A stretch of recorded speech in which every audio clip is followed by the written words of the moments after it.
coming up to New Year and, well, champagne, obviously. Gotta love this stuff, but hell, it costs money. Now, French 75, yeah, me, what a can of worms this one is. Jigger, I got a nice new gold one. This is also my spare zombie tool. It's the history of the French 75. To really everybody up, absinthe, what the in a nice little cup. You can do a teacup, you can do a mug, you can do whatever you wish. It's up to you. Oh, that's rather nice. Very easy to go down. My God, you can get wasted on this. Oh, lovely. Okay, so now we're going into what was meant to be a French 75 from around 1915 to 1920s, but I'm not going to do the McElhone one with the absinthe. I'm going to do the one that I was actually taught about 10 years ago. And it's basically going to put in, this is the recipe I like. This is actually a variation of Robert Vermeer's, and this one comes in a coupe. So we're not even there yet. We're at a coupe. All right, so I'm going to put in 1 ounce of gin. I'm going to use the Applejack because I just love this stuff. Put about 1.5 ounces in. Okay. And then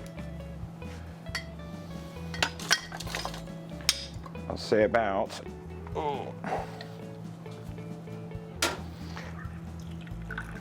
1 ounce fresh lemon.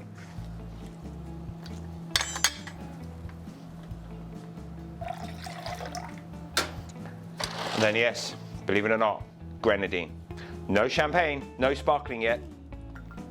So for some unknown reason in 50 years, I say just under or about 1/2 ounce of the grenadine, okay? Don't need too much because you're getting sweetness from the apple. Okay, and of course, ice. Then we're going to do a nice little, my wonderful little shake that I do. Boom.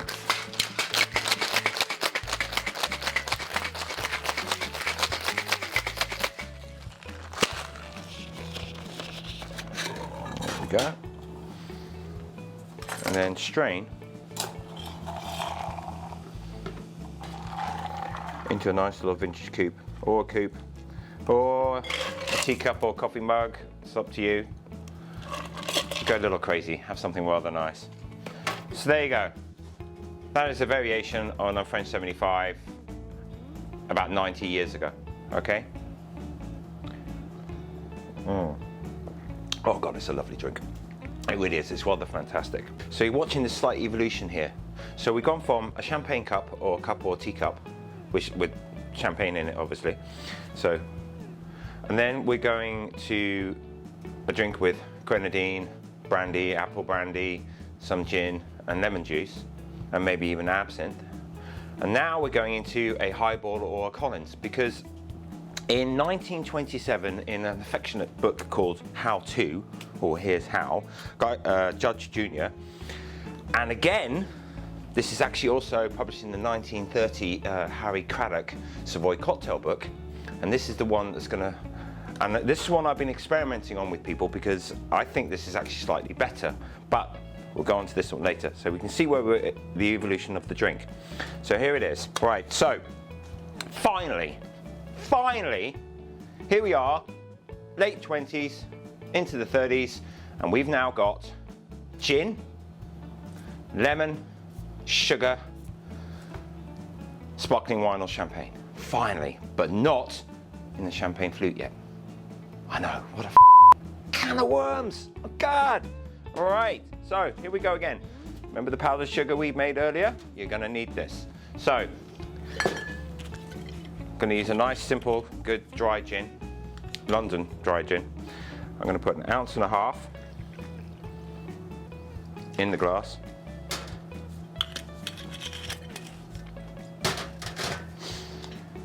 Then we're going to add, so before you cut it all up, peel, get that ready, all right?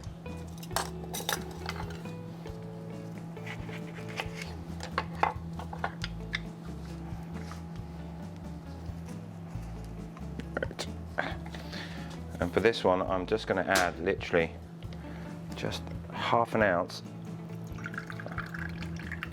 of fresh lemon juice. That's all you need. It's not that much. Okay. And then here we go again. A little bit of powdered sugar. So if you look what we're doing, we're not even shaking the drink right now. Nice bar spoon. Get it all in there. And this week, it's fun. I get to use my zombie tool. Yay. So, grab some ice. Start cracking it up a little bit, okay? Oh, yeah, that's gonna happen. Okay. Crack the ice up. All right. Oh, I love doing this. Especially when I'm wearing latex as well. Oh my God, I'm in heaven.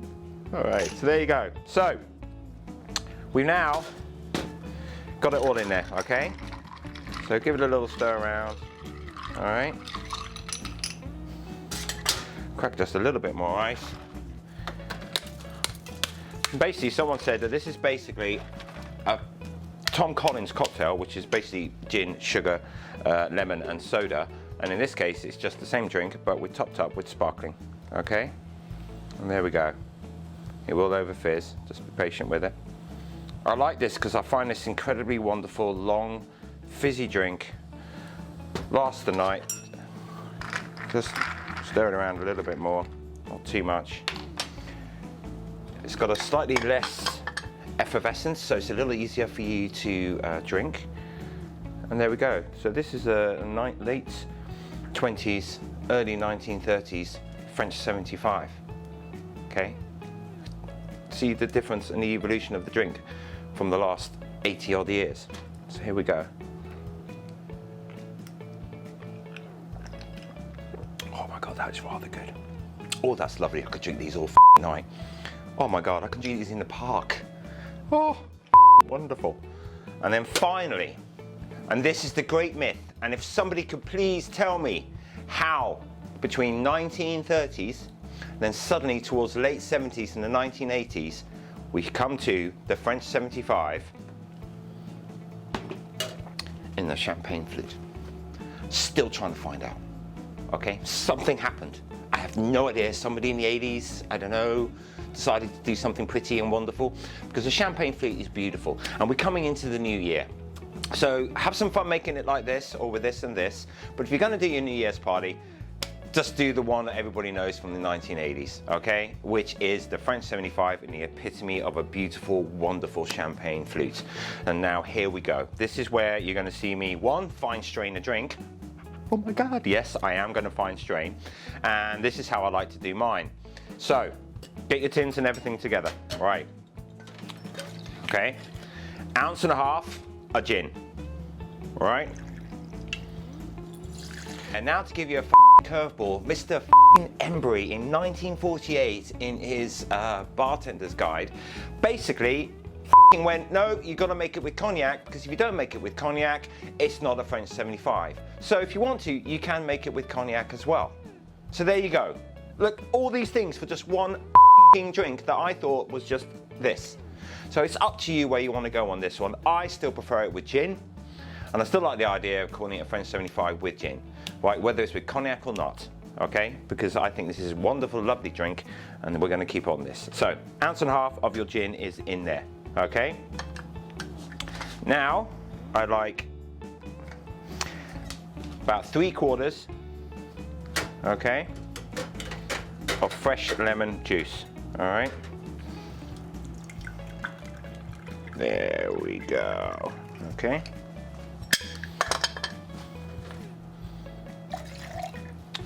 so rich syrup, I'm going to do just 1/2 ounce. I mean, just under, actually just under 1/4 ounce to 1/2 ounce. All right, if you're doing a 1-to-1, do 1/2 ounce, and if you want to add more, you can. But personally, just put a small amount in. Okay, and there we go. That's all you need. All right. Okay, so we've now got our gin, our lemon, and our sugar. And then we're gonna shake the out of it. All right, so here it is.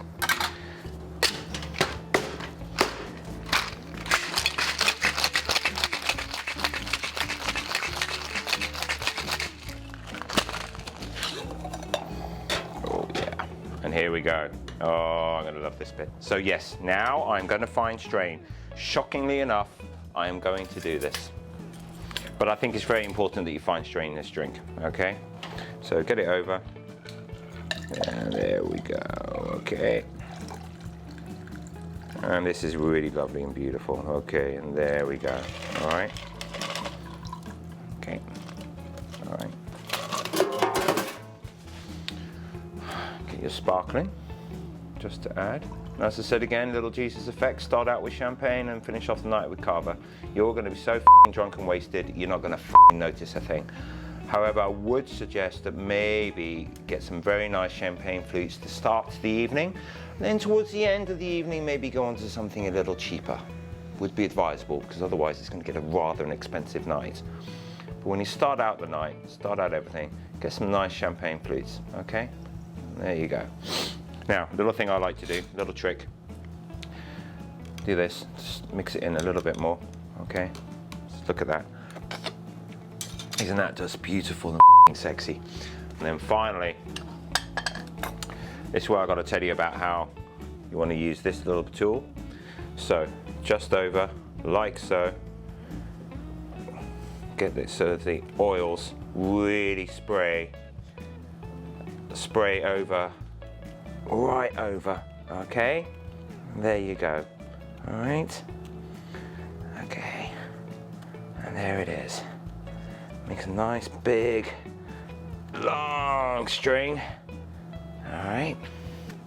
And then what I do is, okay, I then make it into a nice little knot.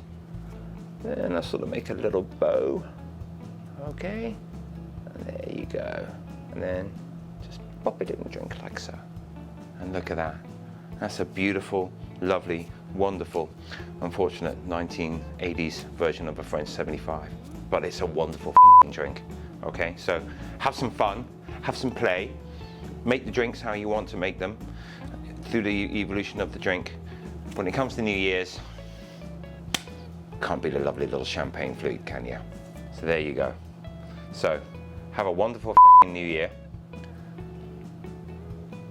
Oh, off, and please get home safe. Thank you. Oh, it's beautiful.